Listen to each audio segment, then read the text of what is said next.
Good evening friends. ఈక్విటీగా సమర్పించే market set close కి స్వాగతం. ఇక ఈ రోజు మన మార్కెట్ చూస్తే కనుక ఒక కన్సాలిడేషన్ లోనే ట్రేడ్ అయిందని చెప్పుకోవచ్చు. సో లాస్ట్ 2 days గా ఏదైతే ఒక బుల్ గ్రిప్ లో ఉన్న మార్కెట్ ఇప్పుడు కొద్దిగా బుల్స్ అనేవాళ్ళు కొద్దిగా గ్రిప్ వదిలినట్టు ఒక ఫీల్ ఇచ్చింది. రీజన్ ఏంటి అంటే కనుక మనందరికి తెలిసిందే 22,294 ఏదైతే 20-day మూవింగ్ యావరేజ్ ఉందో ఆ లెవెల్స్కి వచ్చినప్పుడు కొద్దిగా సెల్లింగ్ వచ్చే ఛాన్సెస్ ఉంటుంది ఆర్ ఫ్రెష్ బయింగ్ అనేది ఆగిపోతుంది కాబట్టి. సో ఈరోజు ఒక 40 పాయింట్స్ గ్యాప్ అప్ ఓపెన్ అయినప్పటికీ నిఫ్టీ మాత్రం మనం చూస్తే కనుక ఫస్ట్ 5 minutes లోనే ఒక హైయర్ హై ఫామ్ అవుట్ అని చూసాం. నిన్నటి హైతో కంపేర్ చేస్తే 22,270 ఈరోజు 22,297 దాకా వెళ్ళి అక్కడి నుంచి ఆల్మోస్ట్ ఇంట్రాడేలో 100 పాయింట్స్ కూడా కరెక్ట్ అవటం చూసాం. సో 22,150 దాకా కూడా లో రావటం చూసాం.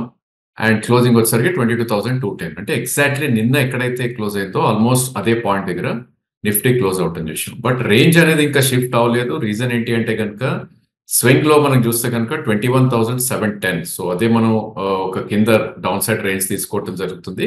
అండ్ హైయర్ సైడ్ మనం చూస్తే కనుక 22,430 దగ్గర ఒక కీ రెసిస్టెన్స్ ఉంటుంది. అఫ్ కోర్స్ 22,294 అనేది మనకి 20-day మూవింగ్ యావరేజ్ దగ్గర ఒక రెసిస్టెన్స్ ఉన్నప్పటికీ 430, 450 మధ్యలో ఒక కీ రెసిస్టెన్స్ ఉంటుంది. All in all sell rallies కానీ ఇప్పుడు మనం చెప్పుకోవాలి. యాజ్ లాంగ్ యాజ్ నిఫ్టీ 22,310 పైన డిసైసివ్లీ క్లోజ్ అవుతే తప్ప ఫ్రెష్ ర్యాలీ వచ్చే ఛాన్సెస్ అయితే కనపట్లేదు. అదర్వైజ్ ఒక కన్సాలిడేషన్ ఉండే ఛాన్స్ మనకి ఎక్కువ కనిపిస్తుంది. ఇక నిఫ్టీ గెయినర్స్ లో చూస్తే కనుక నిన్న ఏదైతే సెక్టర్ పర్ఫామ్ చేసిందో అదే బిగ్గెస్ట్ గెయినర్ గా చెప్పుకోవచ్చు మనం. So I think public sector enterprise ఏదైతే ఉందో that was the biggest gainer. So coal India about 4% పెరగటం చేసాం. అదేవిధంగా బీపీసీఎల్ కానీ పవర్ గ్రిడ్ కానీ ఎన్టీపీసీ కానీ ఈ మూడు కూడా ఆల్మోస్ట్ బిట్వీన్ 2 to 4% కూడా పెరగటం చేసాం.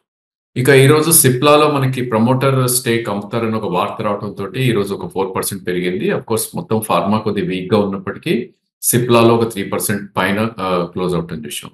ఇక other stocks like heavy weights Bharti కానీ ఎంఎండ్ఎం కానీ హెచ్సిఎల్ టెక్ కానీ హిండాల్కో కానీ ఇవన్నీ కూడా 1 to 2% దాకా కూడా పెరగటం చూసాం. ఇక లాస్ట్ 2-3 days గా ఆటో సెక్టర్ ఏదైతే అవుట్ పర్ఫామ్ చేసిందో ఈ రోజు కొద్దిగా ప్రాఫిట్ బుకింగ్ రావటం చూసాం. సో ఆ కోలో టాటా మోటార్స్ కానీ బజాజ్ ఆటో కానీ ఈ రెండు కూడా ఆల్మోస్ట్ 2% దాకా కరెక్ట్ అవటం చూసాం. ఇంకా other stocks like hero Motors ఇవన్నీ కూడా కొద్దిగా వీక్ గా ట్రేడ్ అవటం చూసాం. అండ్ అదర్ స్టాక్స్ మనకి ఏవైతే ఉన్నాయో ప్రాబ్లీ అగైన్ ఈరోజు ఎఫ్ఎంసీజీలో ఒక సెకండ్ డే సెల్ ఆఫ్ గా మనం చెప్పుకోవచ్చు. నిన్న ఒక గుడ్ సెల్ ఆఫ్ తర్వాత ఈ రోజు కంటిన్యూషన్ సెల్ ఆఫ్ కూడా జరగటం చూసాం మనం.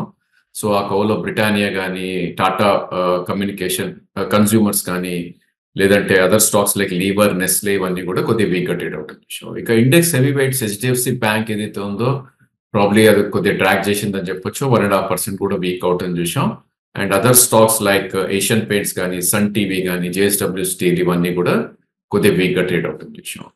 ఇక బ్యాంక్ నిఫ్టీ మనందరికి తెలిసిందే ఈరోజు వీక్లీ ఆప్షన్ ఎక్స్పైరీ ఉంది. సో దాని ప్లే మనకి క్లియర్లీ 47,600, 650 దగ్గర అవుట్ అని చూసాం. ఎందుకంటే ఈరోజు ఓపెనింగ్ చూస్తే కనుక about 80 points gap up open అయినప్పటికీ హై చూస్తే 47,957 దాకా వెళ్ళటం చూసాం. సో ఆ 48,000 అనేది ఒక కీ రెసిస్టెన్స్ మనం ఏదైతే నేను అనుకున్నామో 20-day మూవింగ్ యావరేజ్ అక్కడ ఒక రెసిస్టెన్స్ తీసుకొని యాజ్ లో యాజ్ 47,530 దాకా కూడా రావడం చూసాం. అంటే టాప్ నుంచి క్లోజ్ టు అబౌట్ 400 పాయింట్స్ పడినప్పటికీ క్లోజింగ్ లో కొద్దిగా రికవరీ అయ్యి 47,700 దగ్గర క్లోజ్ అవుట్ అని చూసాం. అంటే స్పాట్ మనీ 47,600 దగ్గర డెఫినెట్లీ ప్లే చేసిందని మనం చెప్పుకోవచ్చు. ఇక మనకి రేంజ్ అనేది ఇంకా చేంజ్ అవ్వలేదు. రీజన్ ఏంటి అంటే కనుక మొన్నటి స్వింగ్ లో ఏదైతే ఉందో 46,983 అదొక కీ సపోర్ట్ గా మనం చూస్తాం. అండ్ అప్పర్ సైడ్ చూస్తే కనుక 48,400 ఆర్ 48,500 దగ్గర ఒక కీ రెసిస్టెన్స్ అనేది ఉంటుంది. So all in all even bank Nifty కూడా సెల్ ర్యాలీస్ గానే మనం పరిగణిస్తాం. So as long as it closes above 20-day moving average అవుతుందో 48,062.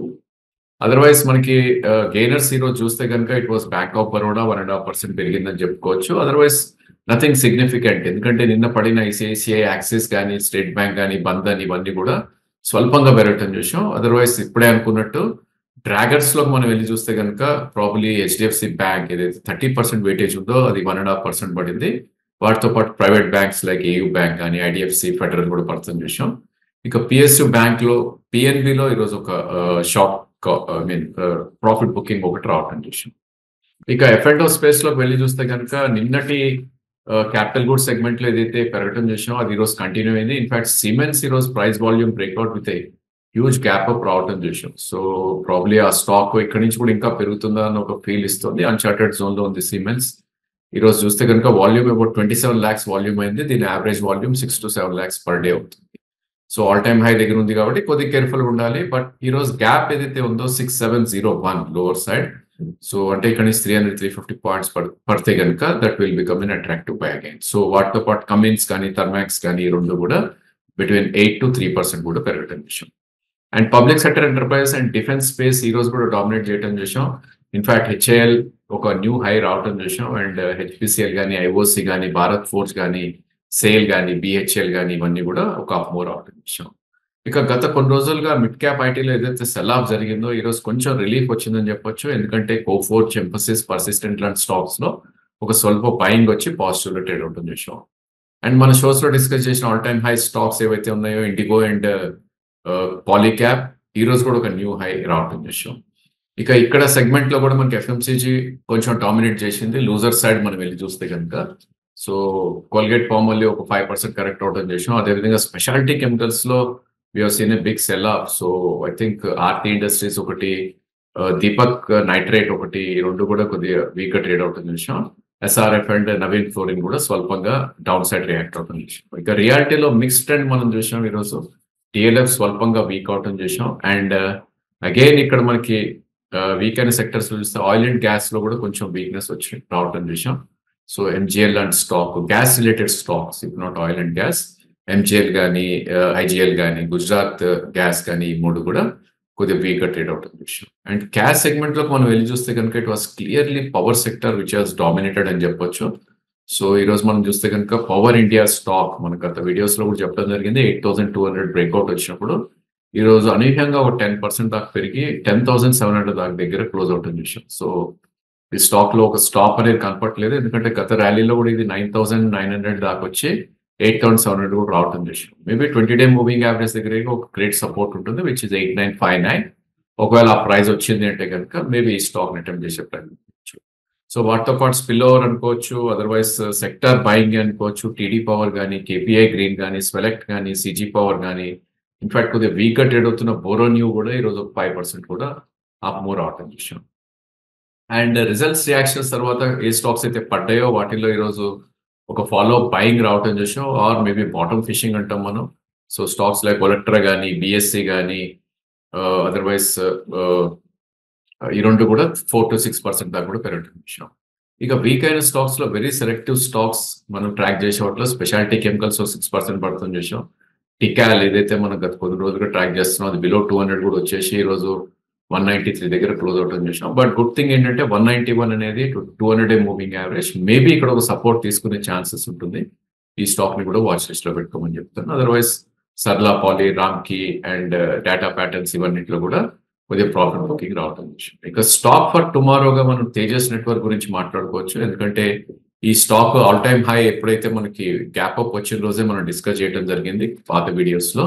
సో అరౌండ్ 1080-1100 దగ్గర దీని గ్యాప్ అప్ రావటం చూసాం. సో ఈ రోజు స్టాక్ ఒక న్యూ హై కూడా ఇట్ హాస్ క్రియేటెడ్ అని చెప్పొచ్చు. ఎందుకంటే ప్రాబ్లీ 1220 అనేది ఈ రోజు ఒక న్యూ హై ఫామ్ అవటం చూసాం. అండ్ ఈ రోజు కరెక్షన్ లో 1153 దాకా కూడా రావటం చూసాం. సో ఈ స్టాక్ ని వాచ్ లిస్ట్ లో పెట్టుకుని definitely one should try to buy. Current market price 1193. దీనికి మేజర్ సపోర్ట్స్ అనేది 1128 నుంచి 1112 దగ్గర ఉంటుంది. Of course one bad day 1128, 1112 కూడా వచ్చే ఛాన్సెస్ ఉంటుంది కాబట్టి దీన్ని వాచ్ లిస్ట్ లో పెట్టుకుని అప్ టు 1110 దాకా కొంతమంది సజెస్ట్ చేస్తాం. అండ్ 1220 బ్రేక్ అయింది అంటే కనుక ఇది ఈజీగా 1265-1320 దాకా నెక్స్ట్ టార్గెట్స్ దీన్ని పెట్టుకోవచ్చు. బట్ ట్రేడింగ్ బెట్ కింద ఎవరైనా తీసుకుంటే కనుక 1096 కింద స్ట్రిక్ట్ స్టాప్ లాస్ అనేది పెట్టుకోవాలి. సో మార్కెట్స్ వోలటాలిటీ కంటిన్యూ అయ్యే ఛాన్సెస్ ఎక్కువ ఉంటుంది till the election results are out. So అప్పటి వరకు మన ట్రేడింగ్ పొజిషన్స్ అనేది కొంచెం తగ్గించుకుంటే it's a good idea. And stock specific movements continue అవుతుంది. Every day new set of stocks emerge అవుతున్నాయి కాబట్టి అక్కడ కూడా మనం అప్రమత్తంగా ఉండాలి ట్రేడింగ్ పొజిషన్స్ లో. Thank you for watching the video.